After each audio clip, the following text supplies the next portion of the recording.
None of us start off being amazing homeschooling parents. There is almost always more that we can learn. And so that's what I hope this video will do. We'll aim to give you a few homeschooling tips which you can take or leave, but I hope that they will make your homeschool even better. Hi, my name is Rebecca Devitt. Please stick around.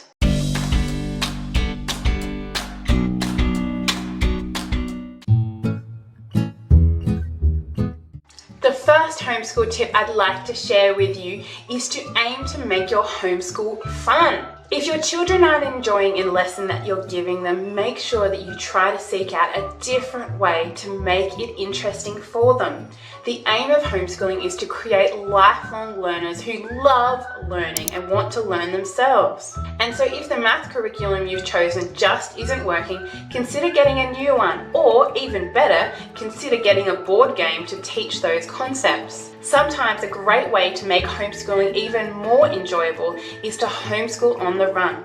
So instead of sitting down with a book and teaching a child their letters, when you read them their books, you could read through the titles of what they're studying and get them to notice the letters, and therefore you'll be making it more interesting for them.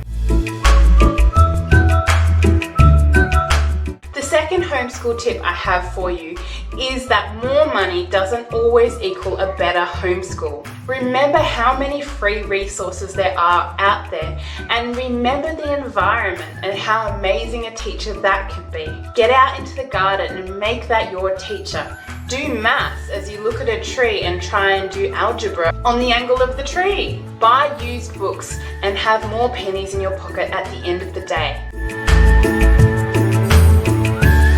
My third homeschooling tip I have for you today is to remember that your curriculum is just a tool. It doesn't need to be done strictly. And so if your children are doing a lesson and they don't really need to be doing it, or it's busy work, extra work that they already know, consider skipping it. Make sure it's not foundational and just say, we're not going to do that because we don't need to.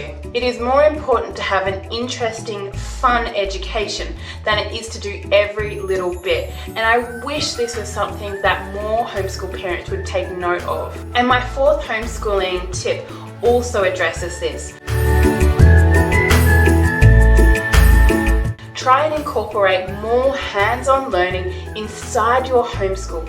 This will make homeschool much more interesting for you and for your children. They'll want to learn more because they're not just sitting there reading a boring textbook. My fifth homeschooling tip has to do with getting your children to help around the home. This is really important if you're going to teach them how to become good cooks and good cleaners around the home. It's really sad to see how many people don't even know how to cook a decent meal these days. But I've noticed a lot of homeschoolers have these skills in spades because their parents have got them to do the cooking and help with the cleaning and do lots of yard chores. And so they end up having a lot of these skills, and I love that. So get children to help with the chores around the house. My sixth homeschool tip for you today is to teach according to a child's preference.